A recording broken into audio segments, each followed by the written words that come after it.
He was the smartest student in his class, answering questions no one had been taught, praised by every teacher. One afternoon, he vanished on his way home from school. His classmates showed no grief. 6 months later, his body was found in the woods, and investigators realized this was no accident. Before we begin, take a moment to support this channel. Stories like this are often buried, forgotten, or deliberately erased. By liking this video, sharing it, and subscribing, you help ensure these voices are never silenced again. What you're about to hear isn't just a story of disappearance. It's a story of jealousy, betrayal, and a secret that nearly went to the grave. In a quiet American town where children were praised for being brave and emotionless, one student stood out, not for his strength, but for his mind. He could answer questions before they were taught. He solved problems teachers struggled to explain. And for that, he was admired by adults and despised by his peers. One afternoon, he never made it home. 6 months later, deep inside a wooded area no one searched thoroughly enough, the truth began to surface, piece by horrifying piece. What investigators uncovered shattered the town's belief that children are innocent by default. This is a true crime story about what happens when envy festers, when cruelty wears a young face, and when a group decides that brilliance deserves punishment. Stay with us to the end, because the final revelation exposes a darkness no one expected. Evan Miller was 13 years old, and everyone knew his name. At Ridgewood Middle School in Ohio, Evan wasn't just smart, he was unervingly intelligent. Teachers noticed it early. He could solve algebraic equations before the class reached the chapter. He answered history questions with dates that hadn't yet been assigned. During science labs, he corrected instructions quietly, almost apologetically. He wasn't arrogant. That was the worst part for the others. Evan didn't boast. He didn't laugh when others struggled. He didn't rub it in. He simply knew. And teachers adored him for it. They praised him openly. They called him gifted, exceptional, one in a million. His classmates heard something else. You are less than him. Ridgewood prided itself on raising brave students. Kids were encouraged not to cry, not to complain, not to show weakness. Grief was frowned upon. Vulnerability was mocked. In that environment, intelligence didn't earn protection, it earned resentment.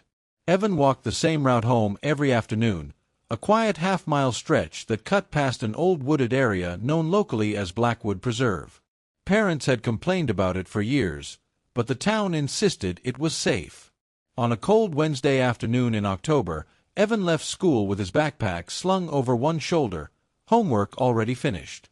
He never made it home. At first, no one panicked. Kids disappear for a few hours, people said. He's probably at a friend's house. He's smart. He can take care of himself. Teachers noticed something unsettling the next day. The classroom felt relieved. No empty desk grief. No whispered sadness. Just a strange calm. Too calm. By the third day, police were involved. Flyers went up. Search dogs were brought in. Volunteers combed the woods, but only the edges. The deeper trails were dismissed as unlikely. And through it all, Evan's classmates remained unmoved. Not one tear. Not one breakdown. Not one student asked when he was coming back. Detectives noticed it almost immediately. Children usually react strongly when one of their own vanishes. Fear. Crying. Rumors. Guilt.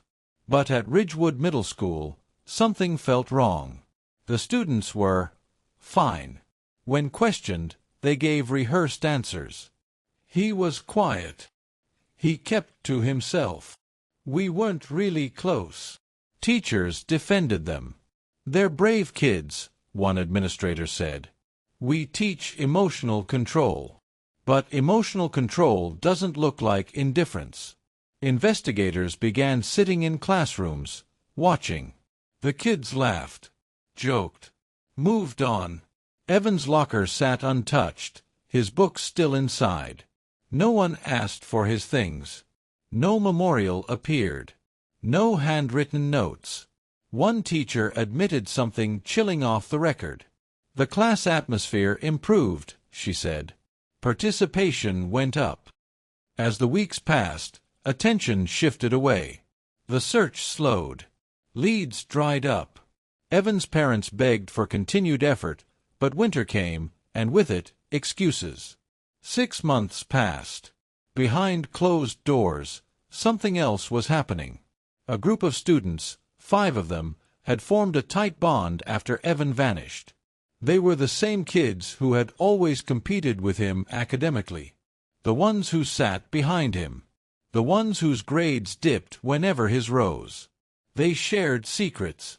They whispered during lunch. They met after school.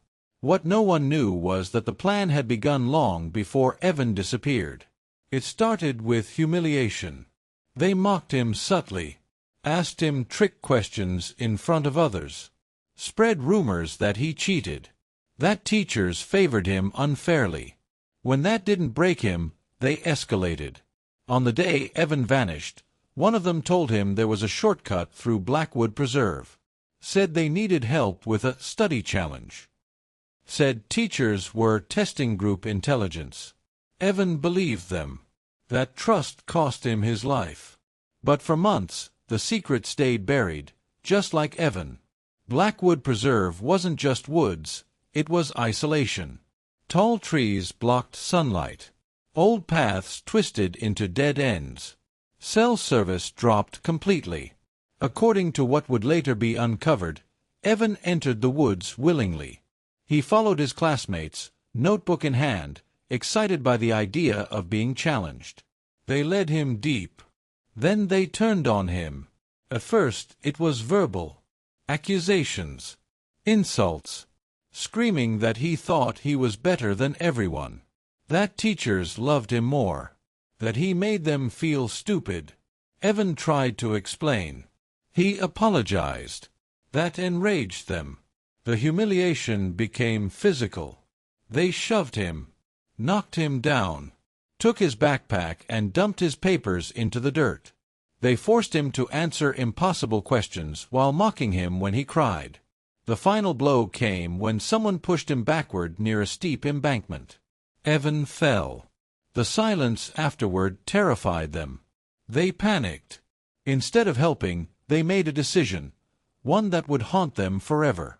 They dragged his body deeper into the woods, hiding it beneath branches and leaves.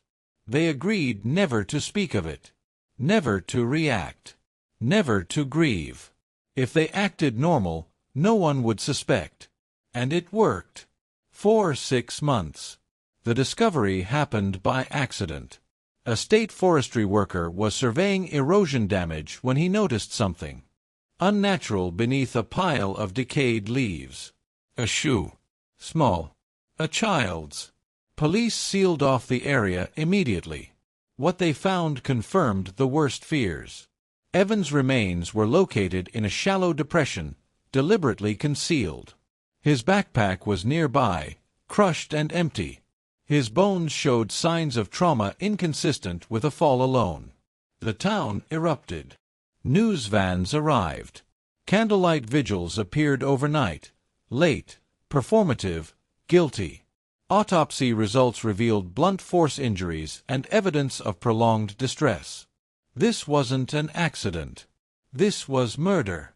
Investigators returned to Ridgewood Middle School with renewed focus. This time, they watched the students more closely. One of them broke. A casual remark. A nervous glance. A contradiction in a timeline. Then another. Digital footprints emerged, group messages archived on old devices. Deleted texts recovered. Notes referencing the woods, keeping quiet, and no one can know. The truth began to spill. Interrogations lasted hours. One by one, the students confessed. Jealousy, rage, fear of being overshadowed. They admitted they wanted to teach him a lesson. They never meant to kill him. But they did. The town struggled to comprehend it. Children capable of murder. Court proceedings followed. The case sparked national debate about bullying, gifted students, and silent cruelty. Evan's name became a warning. A reminder. And the woods. They were closed permanently. But the damage was done. Evan Miller didn't die because he was weak. He died because he was brilliant in a world that punished difference. If this story moved you, disturbed you, or made you think, don't let it end here. Like this video. Share it so others hear Evan's story. Subscribe to this channel so we can keep uncovering the truths people try to hide. Because silence protects cruelty. And stories like this deserve to be told.